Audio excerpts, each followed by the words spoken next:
Zoti Basha, përshëndetje dhe faleminderit për kohën. Unë ju kapa teksa ju sapo përfunduat një takim me disa ambasador, pjesë e trupit diplomatik në Tiranë. A mund ta dim çfarë kishte për te këtij mëngjesi pune, sepse dukej edhe nga ora e hershme që është një mëngjes pune. Është pjesë e dialogut që Partia Demokratike ka me gjithë faktorin ndërkombëtar dhe përfaqësuesit e tyre në Tiranë, që çfarë bëhet edhe më e rëndësishme në këto kohë zhvillimesh intensive politike, në veçanti reformës zgjedhore dhe përpjekjeve të Partisë Demokratike dhe të opozitës bashkuar për t'i dhënë zgjidhje kësaj krize të rëndë politike përmes zgjedhjeve të lira dhe të ndershme. Po e kuptoj që ju gjithmonë nuk doni që të flisni për përmbajtjen e takimeve dhe do e respektoj këtë gjë. Po dua të di cila është ndjeshmëria e ambasadorëve, sepse dua të kujtoj që djegja e mandateve dhe bojkoti i zgjedhjeve ju ka penalizuar në marrëdhënien me ta. Kemi dëgjuar deklarata shumë të forta prej tyre. Edhe nga Shtetet e Bashkuara të Amerikës dua të kujtoj një deklaratë shumë të fortë zotit Palmer nominale për ju, por pasi u ulët me 25 nëntor në tryezën e thirrur nga opozita, pat një qëndrim krejt ndryshe dhe të ambasadës amerikane, më lejoni ta citoj, tha përpjekjet e tij të zotit Basha demonstrojnë udhëheqësi të vërtetë me një çështje thelbësore për forcimin e mëtejshëm të institucioneve demokratike të Shqipërisë. Po shkrihet akulli si është marrëdhënia juaj tashmë me ambasadorët, sepse duhet ta pranoj. Ndryshe nga presidenti Meta, ju keni qenë shumë diplomatik në qasje, në komentet publike për ta, pavarësisht çfarë rezervash keni pasur. Partia Demokratike dhe unë kemi bashkëpunuar me faktorin ndërkombëtar për interesat e shqiptarëve. Në qeveri, me ta kemi arritur të fusim Shqipërinë në NATO, të heqim vizat për shqiptarët, të nisim dhe të çojmë përpara procesin e antarësimit të Shqipërisë në Bashkimin Evropian. Për fat keq, të gjitha këto procese janë komprometuar, dëmtuar apo stopuar dhe Shqipëria nuk është penalizuar për shkak të qëndrimeve dhe veprimeve të opozitës apo të Partisë Demokratike. Veprimet tona kanë qenë pasojat e aleancës së pushtetit aktual me krimin organizuar dhe oligarkinë dhe asgjësimit mjeteve politike. Kundërshtari politik natyrisht respektohet dhe mundet në një betejë politike. Dhe për këtë, në çdo demokraci normale ka program, ka vizion, ka ofertë për votuesit, ka rregulla loje të barabarta dhe janë votuesit ata që vendosin. Shqipërinë ka penalizuar shkatrimi këtyre rregullave politike. Por më shumë se 7 vjet, Partia Demokratike është ndeshur me një veprimtari jo politike, antipolitike të Partisë Socialiste dhe të Edi Ramës. Dhe ka qenë pikrisht kjo që ka penalizuar Shqipërinë, ka qenë shitblerja masive e votave në 2017, ka qenë eksperimenti që bën në Dibër që tregoj se sa afër është kupola socialiste me krimin organizuar, ka qenë procesi kriminalizimit të parlamentit, të bashkive që vazhdoi edhe pas procesit një anshëm antikushtetues të 30 qershorit, ku edhe pse pa kundërshtar, Partia Socialiste duket se ka garuar një numër të madh personash me precedent penal. Pra, ajo që ka penalizuar Shqipërinë, mendoj se përshkruhet fare qartë në dokumentat europiane, në veçanti në dokumentat e Bundestagut Gjerman, që përbën edhe hartën, udhërrëfyesin e daljes së Shqipërisë nga kriza. Ne kemi qenë të qartë dhe të vendosur, jemi të qartë dhe të vendosur për ta nxjerrë Shqipërinë nga kjo krizë, e cila mund të kaloj vetëm kjo rrugë mund të kaloj vetëm përmes zgjedhjeve të lira dhe për t'i rikthyer njerëzve ato që u shmarrën me të padrejtë, të drejtën sovrane, që t'jenë ata që zgjedhin qeverisjen e vendit. Sa shpesh i takoni ju ambasadorët që janë në Tiranë? Sa herë është e nevojshme. Përse duhet ju kujtoj bët një falënderim publik për zotin Duncan, ambasadorin e Britanisë Madhe, pasi u ulët në tryezë. Përse ambasadori britanik, le të themi, pati këtë ndjesi që të ulte palët në tryezë, por edhe arriti të ishte bindës? Çfarë kishit ndonjë afeksion Partia Demokratike me ambasadorin britanik, është diçka që nuk e dim në fakt. Padyshim që unë kam respekt për përfaqësuesit e komunitetit ndërkombëtar në Tiranë. Në këtë kontekst, absolutisht që ambasadori Duncan Norman është një njeri me kontribute gjatë gjithë viteve të tij të shërbimit në Tiranë. Në fakt, është i vetmi ambasador i cili ka dhe kujtesën fizike të procesit të Dibrës në shtator të 2016, por mendoj se roli që luajti ishte një rol i koordinuar mirë me Bashkimin Evropian, ndonë se sot është dita e fundit e Britanisë në Bashkimin Evropian, dhe me Shtetet e Bashkuara të Amerikës dhe institucionet e tjera, për të mundësuar diçka që ne kemi kërkuar prej 4 muajsh, që procesi i reformës elektorale nuk mund bëhet në një parlament që ka humbur legitimitetin, që nuk përfaqëson interesat gjithë shqiptarëve, nuk mund bëhet pa opozitën, por duhet bërë me opozitën, me konsensus dhe me transparencë dhe llogaridhënie para qytetarëve. Dhe procesi që u garantua ishte pikërisht procesi që ne kemi kërkuar prej shtatorit. Lajmi vetëm i keq ishte që u vonua për 4 muaj lajmi mirë është që falë presionit ndërkombëtar, pala tjetër ka pranuar atë që ne kemi kërkuar që prej rezolutës së Bundestagut me 25 shtator, reformën zgjedhore, pavonesë që të hapi rrugën për zgjedhje të lira dhe të ndershme. Ishte një surprizë, në fakt, besoj ja lejoni edhe publikut që është ndjeri i surprizuar kur papritur pam një format politik 4 që palët u ulën në një tryezë. Çfarë ka ndryshuar në këtë vit? Sepse kemi pasur një vit krizë politike e institucionale. Ka ndryshuar Edi Rama apo ka ndryshuar Lulzim Basha?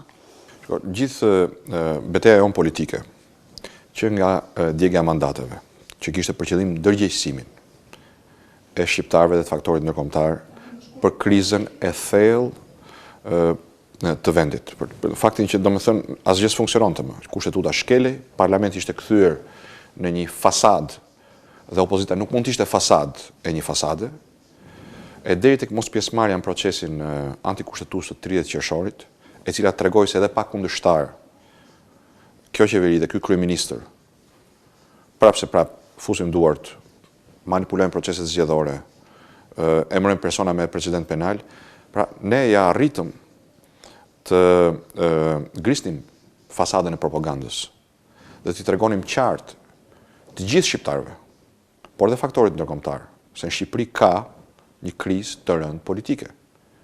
Dhe kjo krizë e rëndë politike është shqetësimi kryesor, edhe i Bashkimit Evropian, Shteteve Bashkuara të Amerikës. Dhe zgjidhja e kësaj krize kalon përmes disa hapash, të cilat janë të përmbledhura në rezolutën e Bundestagut. Pra, mendoj që kemi të bëjmë një habi artificiale. Pse çfarë prisnit? Që t'ja lenim mazhorancës ta bënte reformën. Pyetja ime ishte a ndryshoi Edi Rama apo ndryshuat ju? Jo, absolutisht që ne kemi arritur objektivat tona politike. Çfarë prisnim ne? Pasi komuniteti ndërkombëtar del dhe thotë Shqipëria është në krizë politike. Kjo krizë zgjidhet duke bërë reformë zgjedhore, duke zbatuar reformën zgjedhore, që do të thotë zgjedhje. Duke i dhënë fund pandëshkueshmërisë së krimeve. Zgjedhjet me një palë, apo jo? Absolutisht jo, s'është e vërtetë. Edhe kjo është shkoni në zgjedhje. Absolutisht nuk ka pranuar sepse nuk është komuniteti ndërkombëtar që pranon apo nuk pranon. Ne këtë hap kaq të rëndësishëm, për cilën kemi luftuar, për t'ju dhënë të drejtën shqiptarëve që të votojnë, të pakërcënuar dhe që vota tyre mos shitet dhe mos blihet, dhe pastaj të sjellë këto konsekwenca, të sjellë këtë krizë politike që pastaj sjell krizën ekonomike, shkatron shpresën, e çon në shpopullimin e Shqipërisë. Me këtë do ta bënim të reformën zgjedhore. Do ta lëm Edi Ramën ta bëjë me oligarkët dhe me kriminalët, apo me një parlament fals, pa diskutim, që ne jemi garancia që ky proces të bëhet ashtu siç duhet. Po thoni pra që ju donit tani të bënit reformën zgjedhore në mënyrë që Rama mos ta bëjë me oligarkët atë që më Nuk është çështje dëshirës time, është një domosdoshmëri që vendi të bëj këto hapa edhe për procesin e integrimit evropian, për cilin ne kemi qenë të përkushtuar që nga fillimi. Po ju e kishit të mundësi edhe para një viti.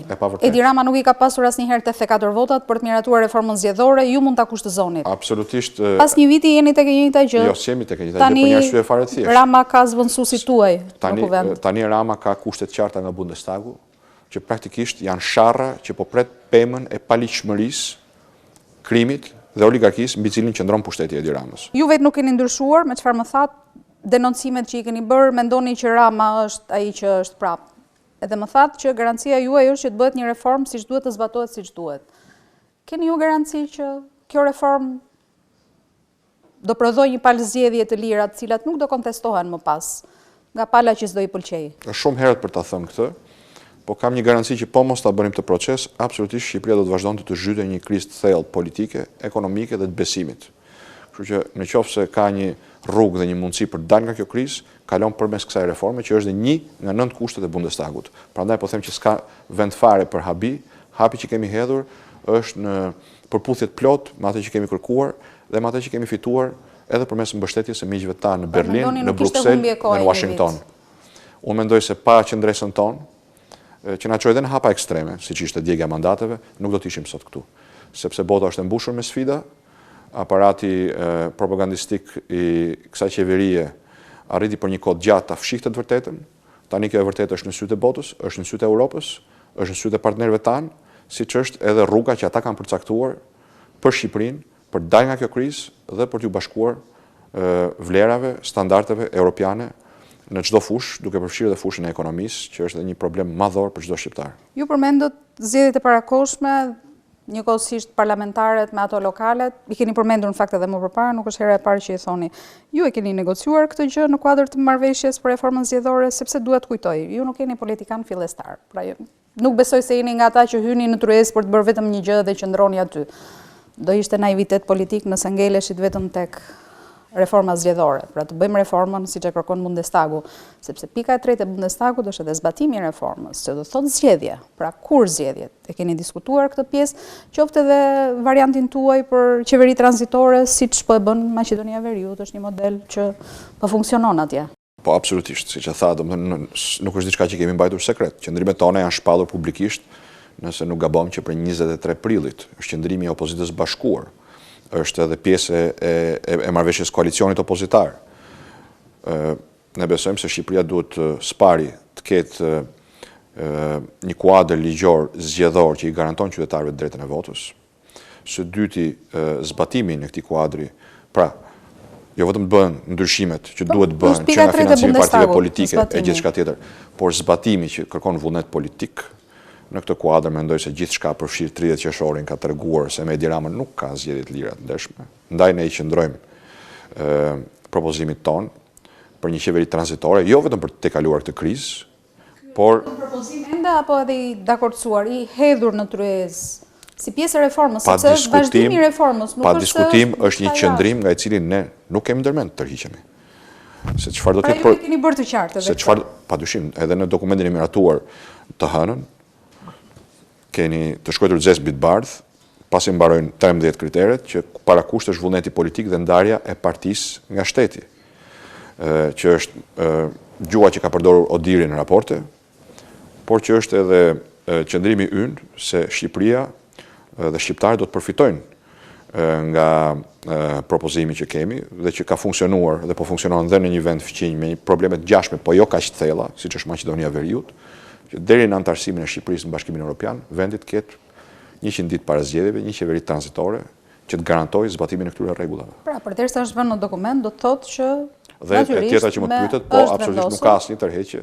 Mendoj që kjo që po ndodh, që çdo javë del nga një kryebashkiak me rekorde kriminale dhe për më shumë që i gjithë procesi ka qenë një proces fars i braktisur nga shumica shqiptarëve, që edhe zgjedhjet vendore të mbahen në një ditë me zgjedhjet parlamentare. Dhe pyetja e madhe është kur, sepse reforma duhet të përfundojë me 15 mars sipas afateve të paktën të shpallura tashmë publikisht, është bërë editur edhe nga antarët e tryezës, është bërë editur edhe në parlament nga numri 2 i Partisë Socialiste. 15 mars përfundon, me sa duket i keni diskutuar edhe pjesë të tjera, ju ngelen pak gjëra për të finalizuar. Kur zgjedhjet? Ajo që mund t'ju them është që vullneti jonë është ta kryejmë këtë proces sa më shpejt. Propozimi i palës tjetër ishte që procesi të përfundonte në fund të marsit, ne kërkuam fundin e shkurtit. Kjo edhe për faktin se ne kemi përdorur këtë kohë për të përgatitur propozime të detajuara ligjore. Pra ekspertët tanë kanë përgatitur jo thjesht koncepte, po dhe ligjet që duhen ndryshuar. Por se kur do të ndodhë nuk varet vetëm nga opozita. Ne do të shtymë që ky proces të përfundojë sa më shpejt dhe vendit ketë sa më parë zgjedhje të lira dhe të ndershme, parlamentare dhe vendore në një ditë. Zoti Gazmend Bardhi, sekretari i përgjithshëm i Partisë Demokratike, deklaroi në studion e Endri Xhafos se Edi Rama ka përgatitur dorëheqjet për secilin nga 61 kryetarët e bashkive. Jo ka kërkuar paraprakisht dhe ata i kanë të dorëzuara dorëheqjet. Pra, në çdo moment që kërkohet, dorëheqjet do dorëzohen, le të themi, zyrtarizohen në këshillat bashkiak. Kjo është një rrugë, unë të paktën kështu e lexova në momentin që e dëgjova, thash, okay, kjo është një mënyrë për të qenë gati për një kompromis, qoftë edhe për kërkesën tuaj për zgjedhjet parakohshme edhe vendore. Mos më thoni që nuk e keni si informacion. Padyshim që ne kemi informacione të ndryshme, unë s'mund të shprehem për diçka që faktikisht është në dorë të palës tjetër, po nëse ka vullnet politik, asnjë pengesë nuk është e pakapërcyeshme. Po ju përsëris edhe një herë pyetjen, nëse zgjedhjet mbahen të parakohshme apo të radhës. Nëse fitoni, Lulzim Basha do jetë kryeministër. Po nëse humb, çfarë do jetë Lulzim Basha? Shiko, unë nuk mendoj se shqiptarët preokupohen nga pyetje për fatin e një individi, kushdo qoftë ky edhe kryetari i opozitës. Kryetari i opozitës, partisë më të madhe në opozitë. Për një kohë gjatë, këto janë diskutime, mendoj që gëlojnë në një fluck njerëzish, të cilët preokupohen me fate individuale dhe me interesa individuale. Detyra ime është shumë e madhe. detyra ime është të drejtoj opozitën dhe shqiptarët drejt një ndryshimi të vërtet, një ndryshimi i cili të ndihet në çdo shtëpi, të ndihet në buxhetin e çdo familje, të ndihet në xhepat e çdo kryefamiljarit, të ndihet në cilësinë e arsimit të çdo fëmie, dhe kjo është një përmas kaq e madhe, sfida ka një përmas kaq të madhe, saqë realisht nuk mund dhe nuk do t'ja lejoj kurrë vetes të hyj në spekulime mbi fatin tim apo mbi fatin e bashkëpunëtorëve të mi. E keni bërë një gest në 2017, Partia apo jo? Demokratike i ka të gjitha. Pra e keni treguar veten që merrni përgjegjësi. Partia Demokratike i ka të deklaratën 27 Po s'ka rëndësi kjo, nuk është diskutimi ky sot. Ju morët përgjegjësi. Nuk është ky diskutimi sot. Partia Demokratike do t'i fitojë zgjedhjet nëse ato do jenë të lira të ndershme. Ju i fitoni nëse ato janë të lira të ndershme. Do të thotë që mund të na përsëritet prapë historia, pra ju dakordsoheni për reformën zgjedhore, bëhen zgjedhjet dhe ju dilni prapë thoni që na vodhën. Garantojmë kushtet të votojnë. Sepse do bëhet e lotshme pastaj. Më falni, nuk është se themi ne. Gjithë bota ka dëgjuar se çfarë ka ndodhur. Në Dibër, bën vakisi në Shqipëri që mos pranohen asnjëherë zgjedhjet, humsi nuk i pranon. Po prandaj është bërë kjo betejë. Dhe prandaj sot kemi një platformë europiane, siç është mocioni i Bundestagut, i cili na garanton, nëse zbatohet, që shqiptarëve mos t'u përsëriten dramat e 2017-s apo të zgjedhjeve tjera të kontestuara, që shqiptarët ta lënë pas periudhën e zgjedhjeve të kontestuara dhe të kenë institucione legjitime, përfaqësuese, që i përfaqësojnë, që i mbrojnë interesat e tyre, që nuk janë peng i interesave okulte, qofshin këto të krimit organizuar apo të oligarkisë. Po ju a bëj ndryshe pyetjen atëherë, sepse këto gjëra i kam dëgjuar edhe para 2017-s. Pse kjo marrëveshje për reformën zgjedhore nuk do jetë një déjà vu? Për arsyeën që ju thash më parë, sepse betejat tona kanë sjellë një shkallë të re vetëdijsimi, rreth parë në opinionin publik shqiptar dhe rreth dytë te faktori ndërkombëtar, i cili tashmë ka ndërtuar dhe një udhërfyes për ta nxjerrë Shqipërinë nga kjo krizë politike. Dhe udhërfyesi ka dy pika kryesore: një reformë zgjedhore që t'i shërbejë zgjedhjeve të lira të ndershme dhe zbatimi i kësaj reforme përmes organizimit mbajtjes të zgjedhjeve të lira të ndershme. Pra ky nuk është më thjesht prioriteti i Partisë Demokratike, siç mund të ishte në 2017-ën. Është një prioritet kombëtar, europian, amerikan dhe ndërkombëtar. Por një lloj si në 2017-ën, i vetmi interlokutor është Edi Rama dhe e pranojmë të gjithë këtë. Mendoni që këtë herë do zbatoj rregullat? Rikthem tek ajo që ju thash më parë, ne shohim procesin e ndryshimeve zgjedhore si një proces që shtron rrugën drejt zgjedhjeve të lira të ndershme. Por absolutisht nuk kemi asnjë iluzion që me Edi Ramën mund të ketë zgjedhje të lira të ndershme. Prandaj ne insistojmë në konceptin tonë të një qeverie tranzitore.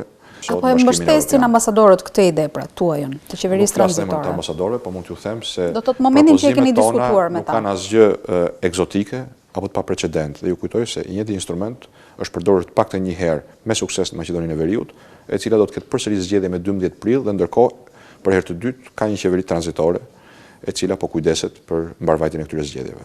Do doja të ndaleshim pak tek SPAK-u. Është i vetmi ligji për prokurorinë dhe gjykatën e posaçme që Partia Demokratike ka votuar. I vetmi nga 6 ligjet, i mbani mend, keni qenë në parlament atëherë, mori 122 vota. Megjithatë sot ju keni depozituar 2 çështje në SPAK, por edhe e keni akuzuar SPAK-un për anësi, për minim të besimit të qytetarëve tek drejtësia, pasi ktheu mbrapsht në Dibër dosjen 184. Çfarë po ndodh, le të themi, me organizmin të cilin ju vetë e keni votuar? Të gjitha këto janë pjesë e një gjëje. Kjo krizë e thellë ka një gjenezë. Gjeneza, nëse mund ta vendosim gjeografikisht, është Dibra.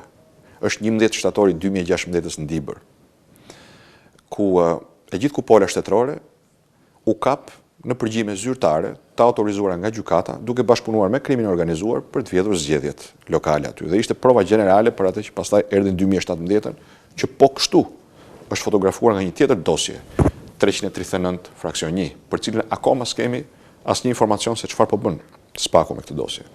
Pse insistojmë tek SPAK-u? E para sepse ne investuam SPAK-un me besim kur votuam për ligjin e SPAK-ut, siç e përmendët ju. E dyta sepse arsyeja kryesore që ekziston SPAK-u është pikërisht të japi fund pa ndushkueshmëri së politikanëve të përfshirë në krim të organizuar dhe në korrupsion. Dhe korrupsioni elektoral është korrupsioni më i tmerrshëm që gryen themelet e një shteti, gryen besimin e njerëzve te demokracia.